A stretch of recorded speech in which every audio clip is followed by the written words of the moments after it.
All my life, I've been a destroyer. When I was in the street gang, I robbed dope houses, was in shootouts, and we did what gangsters do. Growing up in Rockford, Albert Weathers was the last person you would expect to become a community leader. Kicked out of middle school, then make it to high school. So my life has been a disaster, right? That trajectory was radically interrupted 30 years ago through two things: a Christian pastor and a job. I was introduced to the concrete trade, to a gentleman church, and they showed me the basics, the fundamental of doing concrete. At that moment, I began to build. Psychologically, I didn't want to tear down anything. If I tore it down, it was on a mindset to build it over again, but never leave it destroyed. Within a few years, Weathers was a journeyman concrete mason. Violence became a thing of the past, and he quickly developed his skills into a business of his own, LT Construction.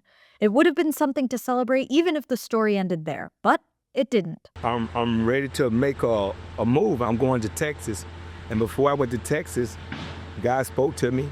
He said, you got to leave a gift behind. When Weathers was growing up, Rockford was one of Illinois' most troubled cities. In 2013, Forbes called it the third most miserable city in America, citing high unemployment and property taxes. That was without mentioning the failing schools or high violent crime.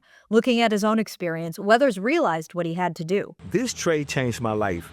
I said, why don't I give them the same, if they're like me, the same system works for them too. He went to Mayor Tom McNamara with the idea to take several concrete apprentices out of the same situation he came from, Rockford's gangs and broken homes. The city signed a $250,000 contract with him to repair city sidewalks over 5 years. Let's take away the guns and give them a hammer.